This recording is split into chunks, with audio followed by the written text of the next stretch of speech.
Joe Camako Camilleri. Zone right, and is having great success in Joel Camilleri, who's got a knockdown.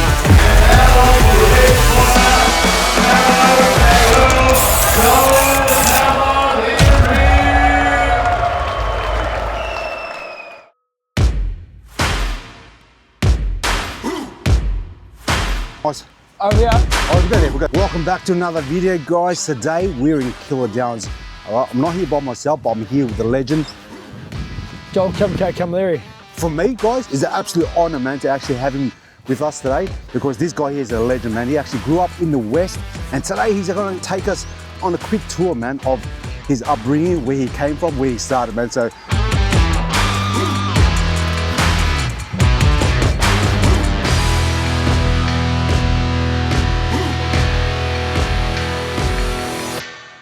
oh no, shoulders. Let's freaking go, man. So tell us where we're at, bro. We're at the park across from Keilor Downs College. This is where I grew up. The primary school's over there. That's Keilor Downs Primary. And across the road here is Keilor Downs College. So both the schools I went to, and now I'm actually currently working there too. That is crazy, man. So guys, I remember back in the day, man, it did not look like this. It did not look like this, man. So look, and to tell the truth, guys, when I was young, I remember I was just telling Joel off air, we used to come here, man. I used to come here right here. We used to hang here, right behind the trees, but I don't remember the park looking like this. It was a lot dingier, it was a lot sketchier. I remember there would be graffiti all along the fence. And we used to come here, man, and used to wait for people to come out of this school because we're roughheads, yeah? There's no graffiti no more, right? All the graffiti is gone. It's all gone, bro, man. Look, because obviously you can tell by them fences all being replaced and that. Yeah, yeah. But look, it did not look like this, guys, man. It did not look like this at all, man. All right, and you were saying, bro, the generation that you grew up was one of the worst, wasn't it? When it came to, Well, obviously going back to teaching at Keilor Downs College, my old teachers still working with me, they said to me that our year level was the worst performing year level in the history of Keilor Downs, so I did all right. And what year was that, bro? 2008. 2008, that is crazy, man. That's great. So guys, make sure you leave a comment, right? If you go to this school and how it is now compared to back in the day, man, because right now, this is almost unrecognizable, man. This whole, I don't remember that brick wall being there, bro, yeah? No, it's been up, even the gates, the higher gates, so you can't jump it, I think. Yeah, I do remember that part there. That's still the same with the portables. Yeah. You know, the old roof and that stuff. But they got all like big, even on Wanaka, that drive there, people used to jump over the fence, but they got high fences now, as you can see, so they can't jump it. Yeah. The gates are closed. A lot more safety these days. So tell me a bit about this school, bro, about the past, how it was back in your day, bro, because you were saying that your year level 2008 was the worst. So I'm assuming that was your year 12? Yeah. Year 12, so how was it back then, man, compared to what you're doing now at your school? Well, I think now, man, like it's working there, there's not as much trouble anymore. Around the areas there are, but Keilor Downs has cleaned up a lot. I still remember, because I live in Keilor Downs around the corner, and walking to the plaza, walking to the school, like, there's always that fear of, you're gonna walk into a group from what, KP, St Albans, and Kialva, which is closed down now, and even like that park now, it looks like it's for, there's kids walking in the park now. Bro, it's a family park, where before, if anyone random, not from our school, was waiting in that park, it was for a punch on. Like, you're right, and every single, it's not talking like shit, like, if the bell went and you saw people waiting in that park, there was a punch on. 100%, bro. 100%, it wasn't there. There's no other question. That's why I was there back in the day, bro. Remember, like, it's funny, guys, if you heard him say KP, that's Kings Park. That was my old school, right? But 3021 represent, man. But we're here not for hate, but we're here for love, man. I'm looking at it here, bro. Look at these trees, man, the gum trees. Look at that. Freaking beautiful, man. But you've got a good gardener now, you know? Back in the day, I'm just talking about specifically the 90s, Keilor Downs did have a bad rep, bro. They had some tough people here, man. They had some tough people, because I think predominantly back in the day, I reckon there was a lot of Turks, a lot of Arabs here at this school. I don't know how it was in your generation. That was, but I remember my older cousins and mates now that were from Keilor Downs, like much older than me now. And we looked up to that, not looked up to the generation, but they were like, don't mess with those guys, you know? Yeah, I think it was very similar. You know, when like you follow your elders. Yep. And our generation before us were like pretty troubled as well. There was all this going on, so we kind of learned from them. Yeah. And it was kind of like everyone wanted to live up to their expectations where, I think that's where it all came from. Yeah, you're right, bro. So, and also, explain to me, bro. So how old were you when you started boxing? I started kickboxing and Muay Thai first in Sunshine West at 15 years old. So I think it was 2006. 2006. Before I turned 16. And what gym was that? Team Ultimate in Sunshine. It was a John Sheeter, yeah. Johnny Sheeter. Johnny Sheeter, at the police youth in Sunshine That's West. right, yeah, that's right. Yeah. That's where I started as well, guys. That's where I started boxing, man. But I started in 1995, I think. A long time ago, I used to pay $1, man, to get in, bro, using stinky freaking gloves, man. But I don't know, it would have changed a lot. But now that's demolished now, that building. Yeah, it's gone now. They're in St Albans now. Damn, bro, man. So that's awesome, man. So Johnny Sheeter, man. So what a throwback, man. So, and just a question, bro. How did you get into it? Why did you get into it? I don't know, man. I played soccer and basketball growing up. You know, you get forced into a kind of sport by your parents on basketball. So obviously, guys, just to let you know, just to interrupt, his last name is Maltese, man, and all Maltese people play soccer, bro. All of them, man. It's a world kind of thing. European thing. But I think growing up, it was like I was always a real behaved kid. Never went to school in my life. Never had a puff of a cigarette. Always good. Wow. So everyone saw me as, oh, he must be a real kid, innocent kind of weak kind of kid. I hated that. My mentality was I was always tough. So we started going to it was like Keilor, CRC, Kings Park, Keilor Downs, come to my house, and we used to put on the gloves and just fight. So we started the garage fights, followed by a furlong road kebab. So that was our trend. Damn, bro. Yeah. So we keep walking. So this is before the day of freaking YouTube, bro. So you're doing backyard brawls, right? Yeah, and have a kebab. We're all mates. There was no kind of thing where, you want to fight mate Joel, you know, and like some would do headshots, some would just do body and you know, kind of last man kind of standing and it sounds cocky, but like I built a rep of the guy could take punches to the stomach. So St Albans Pools was the #1 place where everyone would punch up pretty much. Oh, bro, that was hectic, bro. And we go to St Albans Pools and we'd have about a line of, not even joking with you, like not exaggerating, but 15, 20 people lining up just to punch me in the stomach, That is crazy.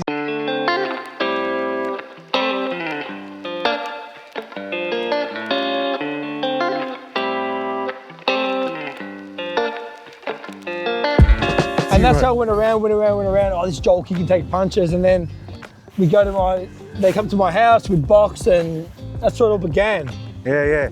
Damn, bro. So you had a reputation, bro, at having freaking abs of steel. So people just challenge you, just random people just punch me to the stomach, and I'm like, I've got no tan at all. I'm white as hell. I have like marks over my stomach, and no matter the size, to this day, I haven't been down from a body shot at all. So wow. Yeah. That's how it started, man. Bro. So, because I remember you were saying, you were saying that your dad was super strict back in the day, yeah? Yeah. Locked you up in the room all the time. Not in a freaking bad way, guys. Not in a bad way, but like very strict. Just strict on, like, he didn't want me to go down the same route as those around the area going down. So if I done anything wrong, I loved Counter-Strike back in the day, man. I was an addict. My name was Untouchable Ninja. Or Dangerous, something like that. But anyway, so if I mucked up at school, I was banned from that. And I used to get real angry. And my mum used to like try to keep me in control, and she made me start doing push-ups. So to get my anger out, I started doing push-ups. And it went from like 5 to 10 to 20 to doing maybe 500 a day I'd do to get my anger out.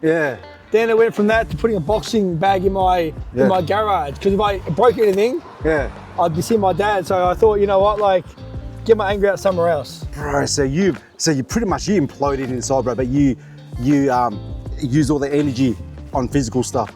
Yeah. Bro, because or else you've been punching holes in walls and everything, bro. I had to control myself, man. And I don't know, once I walked, you know when you play a team sport, everyone around you and that? When I walked into that gym, I had a sparring session with a guy at my house. They brought down just to fight me, and he bashed the shit out of me, I was still standing, and my mate Lee came up to me, he's a fighter today, boxer, kickboxer, and he goes to me, bro, he's like, you're too tough, man. Why don't you come down and train with me? So that's how I made the move from the garage to the Muay Thai gym, Team Ultimate, all from a fight in my garage. That is crazy, man. And you had back then, you had no hopes or aspirations or becoming a fighter. You were just freaking thugging it out. No, nothing, but it was something about that. You know, a kid, you want to be a fighter, you know, as a fighter. That's what I want. I'd watch Zambides on YouTube and want to be that kid known as a good fighter. And watching Mike Tyson walk out to a song, I was like, you know what, that's so cool. Yeah. There's just something about independent individual sports that stood out. Yeah. And that's what led me to quitting basketball, quitting soccer, and wow. just taking up boxing. So you were young, so no one actually paved the way for you. You just decided on your own account, I want to become a fighter, and you went into it. Yeah, pretty much, man. More just, it was garage fights to... None of my family are really like... My mum loves fighting and karate and contact stuff and that. She's taken me to the kickboxing a lot. Yeah. So my mum, she was dressing me in boxing gloves when I was 1 year old. No way. As soon as I could walk, I had boxing gloves on at dress-up parties and blood on my face, fake blood. Oh, and so you're talking about Rocky days, huh? Yeah. So if anyone influenced me, it was my mum.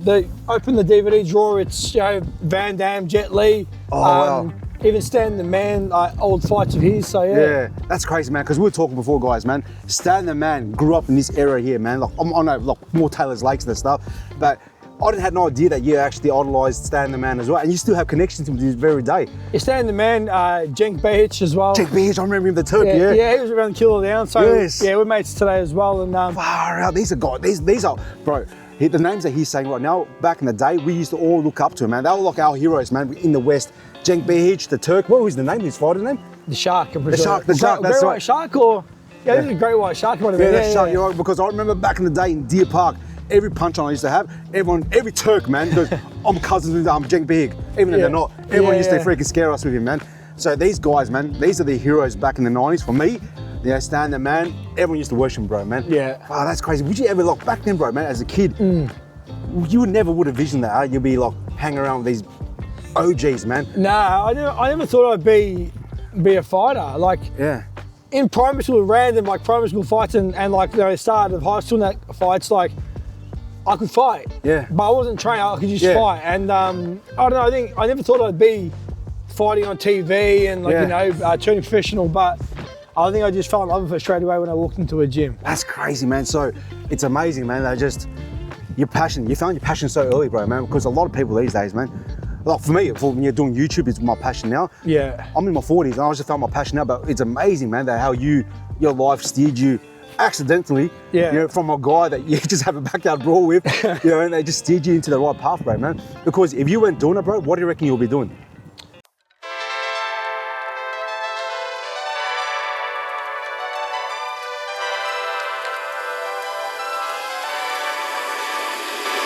Honestly, man, I was always a real smart kind of kid. I don't know what I'd be doing, man. Honestly, like, besides I'm school teaching now, I honestly can't see myself, like, I was playing basketball, soccer, I don't know what I'd be doing. Yeah, but it was something in sports though, yeah? Something in sports, I love sports. Yeah. Man, he's crazy. But look, guys, man, he's still teaching, man. He's still teaching, which I find amazing. But look, you do it for different reasons, yeah? You do it for more like to help kids out and that stuff, and just being in connections with the younger generation as well. If I were to answer actually what I'd be doing, it'd be something to do with the youth and programs. So opening a boxing gym like now, Camako Boxing and Fitness, and I'm still school teaching twice a week. I just think that the youth of today, they need help, man. Oh, bro, man. We all see on the news, man, youth is skyrocketing, man. Like, I think we're at the probably stage, well, we're now, 2025, man. Yeah. I mean, I know a lot of it gets compared to back in the 90s and that stage, but today's generation is lost.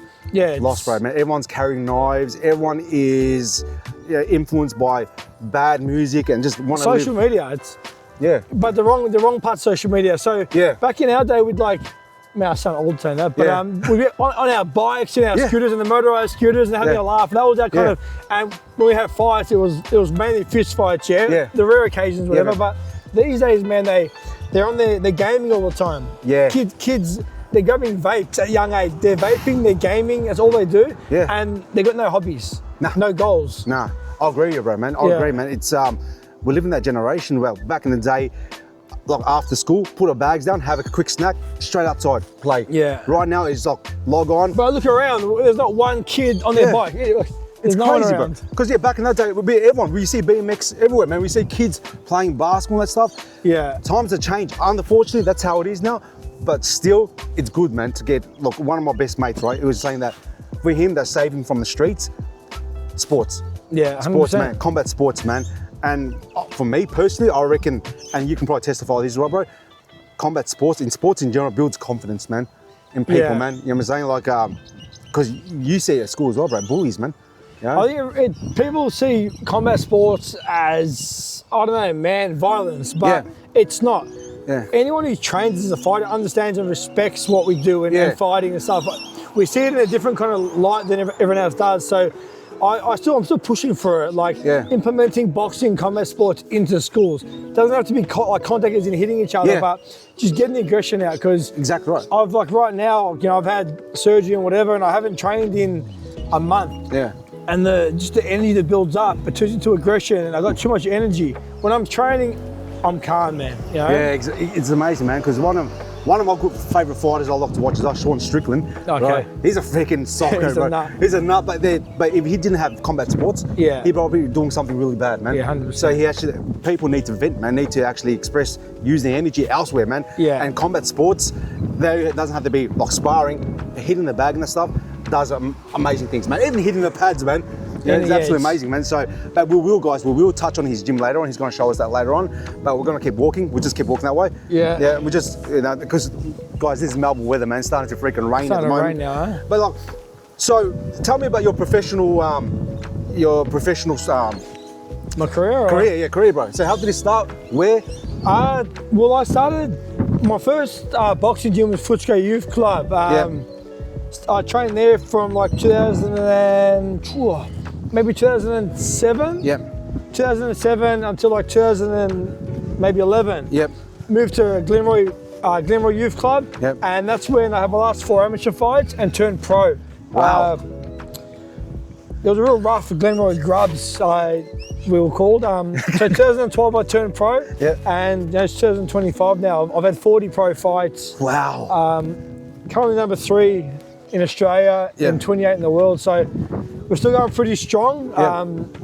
But yeah, getting to that stage where it's like, all right, it's the final kind of years of my career, and I'm just grateful of what it's brought to me. Bro, man, I'm actually surprised, man. I'm walking here with a champion, guys, man, in the actual western suburbs, man. So that's just a testimony, guys, man. You guys can do it as well, man, because what sets him apart from everyone else is focus, right? We all can do it, man. Yeah. It's more persistence, like, you know, distractions of life from growing up to going out to drinking to drugs to girls to relationships. Now, like, I always said in my head that I want no regrets. So it's like, I want, look, when I do die one day, it's like, all right, like, not that you know when you die, but it's like, I want no regrets. Like, after my career's over, no regrets. So I think too many people start a goal, next goal, next goal, next goal, whereas it's persistence. It's that mindset. Bro, man, so you know what's crazy, bro, man? Because when I talk about my youth, right, I was a lost kid, but you were so laser focused, bro, on what you wanted. So did you have any mentors, or where did that come from, or was it just naturally in you? I think it's just in me, man. Like, wow. No real mentors. Like, obviously my parents and my role models, they kept me in line and whatever else, and like made me go out today. But it's just I don't know. I was built with that mentality. Yeah. And that's the difference between like just a person who's doing something and a person who accomplishes, is that things you're born with, man. It's that, you know, the mindset, the heart, and ego. My ego is, I'm going to make it. Yeah. My first 5 fights in amateurs, I lost 3 of them. Oh, I was told to retire. You're no good, you're no good. But my mentality is always, I'll prove them wrong. And wow, man, so you lost 3 fights, right? Because any human, guys, man, that's a freaking massive freaking setback. Yeah. And you just kept them pushing and pushing. Yeah, I knew I had it in me. I knew I had it in me, man. Like, people lose and they lose confidence in that, but I know who I am. I know what I bring, and you know, how many years later, like, we're from 2007, 18 years later, I'm still boxing, I'm still fighting, I'm at my best ever. That is crazy, because how old are you now, bro? Turning 35 soon. That's still like prime freaking fight age these days, man. I mean, like back in the freaking 80s and that stuff, 30s, like you're an old man. Yeah. But now today's age, bro, man, it's like prime age. I still feel good, man. You still feel good? Yeah, bro, man, 100%. You still look good. Yeah, he's still freaking sharp in the head, man. Yeah. You know what I'm saying? We know that CTE is a real thing, but this guy, fluent as hell, bro, man, still teaching. So that's an actual testament, man. But, and actually, we're talking about that, bro. What do you reckon is your darkest time in your professional career? Darkest time, you know what? What really changed my life, man, was I woke up when I was 28. I had my biggest fight of my life against Tim Zhu, who's obviously, you know, son of Kostya, and doing things himself. He's fighting next weekend to retain his, to win back his world titles. And fought him in 2019. I was Australian champion. Went over there, lost my fight. Back to the hotel room and had a call saying, hey man, like my trainer's gonna retire me. So I think when I came back to Melbourne after that, I went around Australia for a bit, came back, and my trainer just said to me, man, it's no good for your health. I don't think you can go any further to retire. Yeah. That was the time where it made me think, okay, where can I go from here? Yeah. What can I do? My trainer's retiring me. Yeah. I don't feel I should retire. So 2028, I made a few phone calls, and after living at home my whole life with my parents, a month later, flew to Brisbane to train under Glenn Rushton of Jeff Horn and the team. Yep. And that was my darkest time. It was like, after all those years of fighting, of one loss to a guy who's become a world champion, being retired, and you think to myself, fuck, do I still have it? Oh wow, so you had doubt. It was doubt. It was like, a trainer of 6.5 years, like telling you you're done. Like So he just gave up on you. There's more to it. There's more to just like him giving up. It was more just like, bro, like, what are you doing? Go teach. If you can't beat Tim Tszyu, where are you going to get to? And in my head, I'm like, bro, like, do you know how good Tim Tszyu is? Like, I saw it. I felt it when I was fighting him. And I flew away from my family. I went away, and in that time, you know what I mean? Like, I spent 4 years in Brisbane away from the fam after living at home my whole life for 20.5 years. So that was the darkest time, but also the time that I learned so much and became like kind of independent and learned how to kind of live with myself, Wow. So that isolation. Yeah, in that time of isolation, you put yourself in the cave. You actually learn a lot. It was, in here it's like, oh, my mates are here, mates are there, mates are there. Go for breakfast, lunch, dinner. We go to dinner tonight. Like going to Brisbane, different culture. All alone. I didn't know anyone. Like I knew people from boxing. Yeah. But I had no family. I had one auntie there and one uncle, but there was no real family around, no good mates around. Yeah. Different state. And I'd wake up in the morning and be like, where am I? And I just tell myself in the morning, I'm here for boxing, Wow. And I think that was like what made me realise, you know what? I don't need mates around. I don't need like everyone around me. I've got myself, and that's where I kind of grew up, Man, that's a full warrior's journey, bro. Yeah, it's like you see in them kung fu movies, and when they go into the mountains, under the waterfall, just learning about themselves and stuff, and just talking to themselves. But that's wow, bro. And now look, because you just recently came back to Melbourne as well, From Sydney, From Sydney as well, So tell us about Sydney, bro. About how was your experience in Sydney? Sydney, man, talking about, the Tim Tszyu fight and how that changed my kind of life, losing that fight and moving to Brisbane.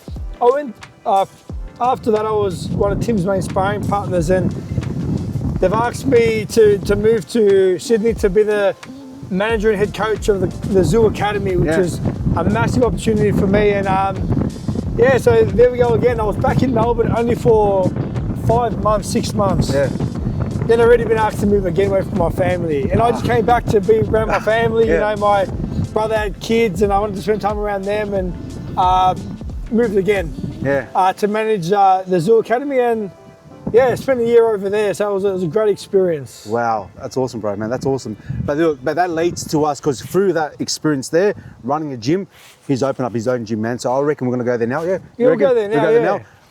Let's go, man. Wow, wow, I got that wow, wow. Anything that I want, I'ma get it now. Yeah, wow, wow, I got that wow, wow. I be feeling like a knockout, baby, pow, pow. All right, guys, man. So we're inside of his new gym. What's the gym called, bro? And where are we at? Camako Boxing and Fitness. We're just off Maida and Cromer Avenue in Sunshine North. Fantastic, man. So really good location, guys. I can see a lot of sweat, a lot of tears here, man. All right, a lot of freaking champions, man, coming from this very ground here, man. So explain to us, bro, what is your vision here? Give us a rundown. I was going to start in a massive factory, but I decided to just start in a smaller factory. I want to, it's going to be boxing, man. So we're going to have, over here is going to be a 6x6 meter ring. So it'll be a 6x6 meter ring. Going to have all floor space here, all the bags along the wall, and then bags along the brackets as well. The beam. But it's going to be, my vision is having like boxing classes, not just for pro and amateur fighters, man, because that comes with the gym and the boxing scene. But I want a gym that everyone in the West, they know it's my gym. They all come down. They know me. They know my knowledge in boxing as well. So it'll be a place to train properly, to learn proper boxing, but also to reunite all the community as well. That's amazing, bro. So that's good, man. So you can clearly see, man, his passion and his heart for the West, man. So guys, make sure you come check out this place because he'll be here and you're going to actually get real tips, man, from the actual champion himself, man. But far out. So give us a rundown, bro. Yeah. Well, man, right here we've got this is a 6x6 ring on the floor. It's a bit of a headache to put together, but it's just crazy because like tomorrow, the painting starts, man. As you come out here, you can see the scissor lift's been dropped off a day earlier. Didn't know I was going to be there, but and like, bro, like down there, it's Sunshine Avenue. Yep. The EJ Whittam Bridge is under here. Yep. That's Sunshine Avenue. They used to open the Maccas and the Aljanas and Zamboros out there, 7-Eleven. Yeah. Bro, it's just my area, man. Like, I love it, bro. I got offered to take over gyms elsewhere, other suburbs, but I couldn't leave the West. Yeah, you know? I agree, bro. Man, this is a good location, bro, man. So for those, I mean, like, for you guys, man, for the young ones out there, man, parents, if you're watching this right now and you want to keep your kids occupied, you want to be preparing to be able to handle bullies, right? Not in a violent way, but to build self-confidence and stuff. Bring them to a gym. Bring them to a gym here, man. This place is probably. So what sets your gym apart from everyone else's, bro? Honestly, man, I have to say mine's like, you know, been greater than anyone else's. Like, what sets it apart is I've been in the game in boxing as a fighter, 40 pro fights and 16 amateur fights as well. But it's not just the fact that the boxing knowledge. I've been a school teacher since 2014, so for me, I know how to handle kids. I know how to educate kids and to be around kids. You know what I mean? Like, and the youth. I see what happens in the community these days. So I think when people see boxing, it's he's a boxer, pro boxer. He must be a rough kind of dude. But what sets me apart is I'm a school teacher, I'm educated, but also I've been involved in the fight scene for about 19 years now. That's crazy, man. That's good, man. And guys, man, even off camera as well, this guy's an absolute humble gentleman, man. So he's not just because he's a freaking champion boxer, he's not like, I'm going to punch anyone's head in. Nah, he's a normal person, bro. He's a normal person, but So this is an absolute prime location.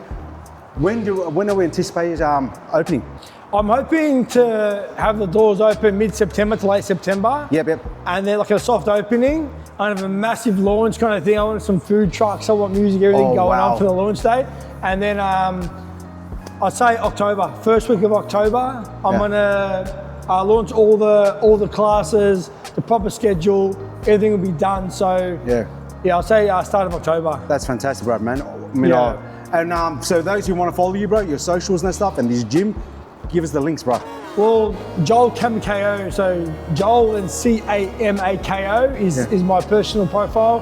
And then Camako, Camako, boxing and fitness on Instagram right now. So just on Instagram. So just make sure you follow, and you got any questions, just send me a message. I'm running all my accounts. So I'll get back to you straight away. Fantastic, man. That's awesome, bro, man. My thing is, what I learned from managing the Zoo Fight Club over in Sydney was that no one wants to be locked in. You know what I mean? And then like all the fine line kind of prints of, if you cancel this, I want to be upfront for everyone. So I'm doing a $55 no lock-in contract just to not feel people feel like they're locked in something. Or if I cancel, if something happens, I get sick or whatever. Then I'm going to have upfront payments, 3 months, 6 months, 12 months. My thing is to have just options for everyone. That's good, bro. I found as though like when I was managing the other gym, I found as though like you haven't locked into a contract, $45 this many months, 50 and 55. After like 2 months of a 12-month contract, they want to leave. So they go to their bank and cancel, and then we have to chase them up. But you don't want to chase people up for bloody little fees and blah, blah. So you know what? No lock-in. It's a no lock-in contract. If you want to train, you train. If you don't want to train, we shake hands, all the best. There you go, guys, man. Nothing to lose at all, man. Nothing to lose. So make sure you check it out, man. I can't freaking push this place enough, man. He speaks for it. This place here, I reckon it's going to be crazy, man. My thing is, the difference between kind of me managing someone else's gym and me having my own gym is Yep. I make the calls. Yeah. I can't say, oh, sorry, man, Jeffrey can't do that because I can't do that because Jeffrey told me not to. Yeah, yeah. This is my gym. Yep. If you've got praise for my gym, you tell me. If you've got issues with my gym, you tell me. Yep. And I'm going to tell you why I can't fix it or why I can fix Yeah. it. So I can. Yep. I'm the shot caller. Yep. And that's what I've always wanted to do. Have Camako Boxing and Fitness. It's my name. Why? Yeah. Because it's mine. Yep. It's a name I've grown over the years. So when people hear Camako Boxing and Fitness, it's my gym. It's no one else's. That's awesome, bro, man. And look, to be honest, bro, I reckon you're gonna outgrow this place very quick, man. But it's actually a really good place to start, man. I can see a lot of people here, bro, man. So, and I'm assuming, what are the opening times, right? What are you, looking at? So I'm launching with 36 classes a week, man. So I still have quite a few classes, yeah. I'm gonna start morning classes, 6, 7, then 9:30 a.m. Then I'll have like after school for kids, youth, adults, and then advanced and pro to amateur boxers as well. So. Oh, wow. And then I'm gonna do, there's gonna be a random class twice a week. I'm gonna do a late night class, man. Like, shout out to the Dermot 247 gyms. They, I go there, Nick and the team there sponsor me, and I go there at like 10 p.m. sometimes, and the gym is just packed. So at Camako Boxing and Fitness, we're gonna have a couple of late night classes, 9 p.m. classes for those who want to train late. Oh, wow. And I think that's gonna be, that's something a bit different. Just have a late night class. So I'm gonna be here, I'm gonna live and breathe this place, man. So this is your baby, bro. This is gonna be this is your thing. Yeah. You've got full control, no influence by corporate, whatever. It's all yours. No, this is all mine, man. I'm living and breathing this place, and I don't believe in failing, man. I believe in obviously you learn from everything, but I believe this is going to be a great success. As much as money makes the world go around and supports your life, I'm not money hungry. Yeah. My thing is, if you're going to spend money, you're going to value where you're training. You're going to value my place. So, it's Camako Boxing and Fitness is going to be the place to be. I'm telling you now. I reckon, guys, man. I reckon there's going to be a lot of champions here from the West. So watch this space, guys. Watch it, man. Re-watch this in 5 years. There'll be champions there, man. No, champions here for sure, man. And after all, you're my wonder, wonder, wonder, whoa.